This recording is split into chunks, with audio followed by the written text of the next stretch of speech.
नमस्कार, मैं हूं नीलू। तो वेस्ट बैंक को लेकर अब इजराइल और अरब देशों में ठन गई है। इजराइल ने वेस्ट बैंक को लेकर एक प्रस्ताव पास किया है जिसमें वो वेस्ट बैंक पर कब्जा करना चाहता है। लेकिन सिर्फ अरब देश ही नहीं बल्कि अब अमेरिका भी इजराइल के खिलाफ हो गया है। अब इस पूरे मामले को लेकर किस तरह से आगे बढ़ा है नेतन्याहू, ट्रंप का क्या कहना है, अरब देश इसको लेकर किस तरह के स्टैंड के साथ खड़ा है, बातचीत करने के लिए मयंक मेरे साथ है। मयंक, वेस्ट बैंक इस वक्त चर्चा का विषय बना हुआ है। नेतन्याहू चाहते हैं वेस्ट बैंक में कब्जा हो। आखिर क्यों इतने डिस्परेट है नेतन्याहू कि वो वेस्ट बैंक पर कब्जा करना चाहते हैं? देखिए, एक तो बात आपने जहां से शुरू की कि ये वेस्ट बैंक को लेके इजराइल जो है वो अलग थलग है, ईरान खिलाफ खड़ा हुआ है और इन पूरे सब में जो है सबसे प्रमुखता से अगर किसी ने विरोध किया है तो वो ईरान ने किया है। उसके बाद पूरे अरब देश हैं वो इजराइल के खिलाफ खड़े हुए हैं। यहाँ तक कि अमेरिका की तरफ से, ट्रंप की तरफ से भी ये कह दिया गया है कि आप वेस्ट बैंक पर कब्जा करने की कोई कोशिश ना करें। अब ये पूरा मामला शुरू कैसे हुआ वो देखना होगा। इजरायली संसद ने 2 दिन पहले 2 बिल पास किए। अभी जो पूरा मामला वेस्ट बैंक को लेकर शुरू हुआ, ये हुआ कैसे ये पहले समझना होगा। इजराइल ने जो है, संसद ने 2 बिल पास किए जो वेस्ट बैंक पर इजरायली कानून लागू करने का रास्ता साफ करते हैं। यानी पूरे वेस्ट बैंक में इजराइल का संविधान लागू करने का उन्होंने रास्ता साफ करने की कोशिश की। पहला बिल पूरे वेस्ट बैंक पर संप्रभुता थोपने का प्रयास है। यानी इसका पहला बिल ये कहता है कि पूरे वेस्ट बैंक पे इजराइल का कब्जा हो जाएगा, वो इजराइल का हिस्सा बन जाएगा। दूसरा जो बिल है, दूसरा बिल जेरूसलम के पास माले अदुमिम सेटलमेंट को कवर करता है, जो एक और सेटलमेंट है जिसका नाम माले अदुमिम सेटलमेंट है। इस एरिया पर भी इजराइल का पूरा प्रभाव हो जाएगा कंप्लीटली। तो ये बिल पास हुआ। जैसे ही ये बिल संसद से पास हुआ, सबसे बड़ी बात है कि जेडी वेंस उस समय इजराइल में ही थे जब ये बिल पास हो रहा था। अमेरिका के उपराष्ट्रपति इजराइल में थे और जैसे ही ये खबर आई बिल पास होने की, उसके बाद जो है पूरे अरब देशों ने इसका विरोध किया। इजराइल के खिलाफ बयान आया, हम आपको बताएंगे किसने क्या कहा। ईरान की तरफ से बयान आया, ईरान की तरफ से कहा गया कि बात बहुत हो गई, अगर इस तरह की कोशिश इजराइल करता है तो इस बार उसको कड़ा जवाब देना होगा। अमेरिका की तरफ से, डोनाल्ड ट्रंप की तरफ से यहाँ तक कह दिया गया कि अगर इजराइल ने इस तरह का कोई कदम किया तो इजराइल के साथ दोस्ती खत्म। यानी इस मुद्दे को लेकर, वेस्ट बैंक को लेकर सब विरोध कर रहे हैं। देखिए, पहले अरब देशों की बात कर लें। नहीं, उससे पहले आप बयान पढ़िए। उससे पहले जरा ये बताइए वेस्ट बैंक को लेकर इतना डेस्परेट क्यों है, क्या वजह है, उसके बारे में भी जरा बताइए हमें, क्योंकि दर्शक। ये आपने बड़ा गूढ़ सवाल पूछ लिया। मैं सोच रहा था बाद में इसमें आऊंगा, पहले इसको बताइए। देखो, आपने है ना बहुत सारे एनालिसिस इस मुद्दे पे देख लिए होंगे, तो आपको ये भी पता होगा कि वेस्ट बैंक पे पहले से कब्जा करने की कोशिश है। और 1967 से 1967 में जो इलाके थे, जो कि फिलिस्तीनियों का इलाका था जिस पे कब्जा किया था इजराइल ने, वहां पे 3 लाख अब इजरायली सेटलर्स रह रहे हैं और संयुक्त राष्ट्र और अंतर्राष्ट्रीय कानून के मुताबिक ये अवैध है जिस तरह का कब्जा इजराइल ने किया हुआ है। लेकिन देखिए, इस समय आप खुद सोचिए एक बात को कि गजा को लेकर इस समय मामला सीज फायर के 2nd राउंड पर अटका हुआ है। पूरी दुनिया इस बात को समझती है, जानती है कि दिल पर पत्थर रख के जो है वो नेतन्याहू ने ये सीज फायर को एक्सेप्ट किया, क्योंकि ट्रंप दबाव बना रहे थे। वरना नेतन्याहू का 1% इंटरेस्ट नहीं था गजा में सीज फायर करने को लेकर। समझ रहे हैं आप? इस समय वेस्ट बैंक को लेकर ये प्रस्ताव पास करने के पीछे कई एक्सपर्ट जो कह रहे हैं, इजराइल की मंशा ये है कि इस कोशिश के चलते एक बार फिर हालात बिगड़ जाएं और सीज फायर वाली बात खत्म हो जाए।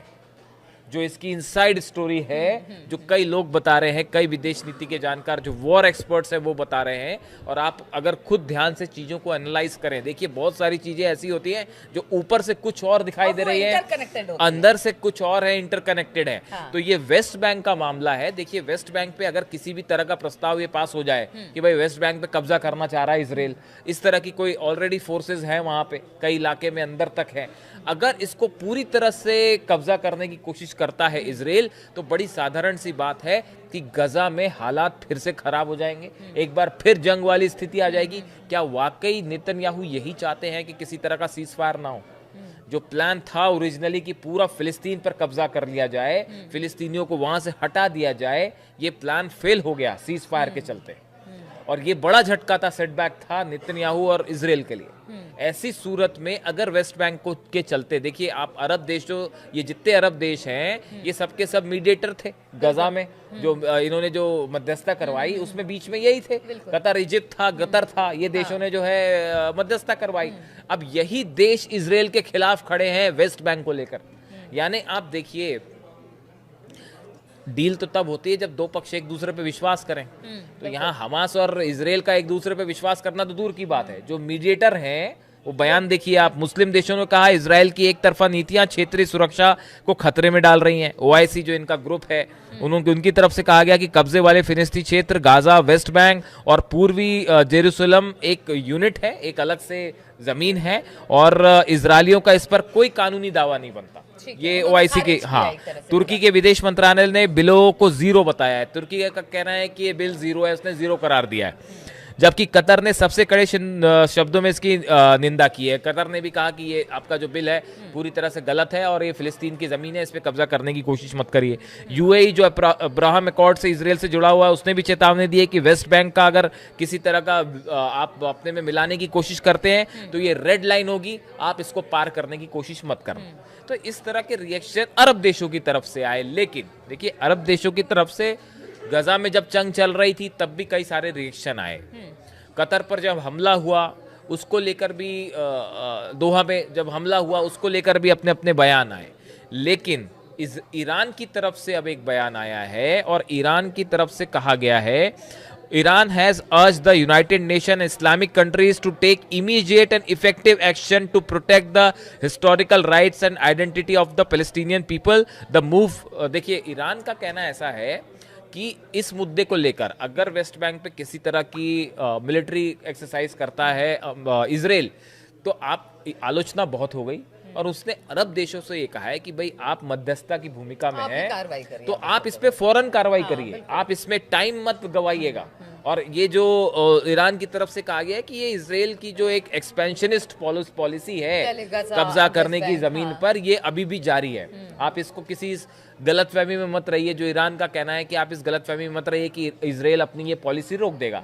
जब गजा डील हुई थी तब भी ईरान की तरफ से यही बात कही गई थी विदेश मंत्रालय की तरफ से कि आप कितना भरोसा किया जाए, इस पे कोई विश्वास नहीं कर सकता इजराइल पर, कभी भी ये डील से पीछे हट सकता है। अब इसी बात को लेकर ईरान की तरफ से चेतावनी दी गई है कि वेस्ट बैंक को लेकर अगर कोई भी एक्शन इजराइल करता है तो आपको सीधा इस पे देर मत करिए।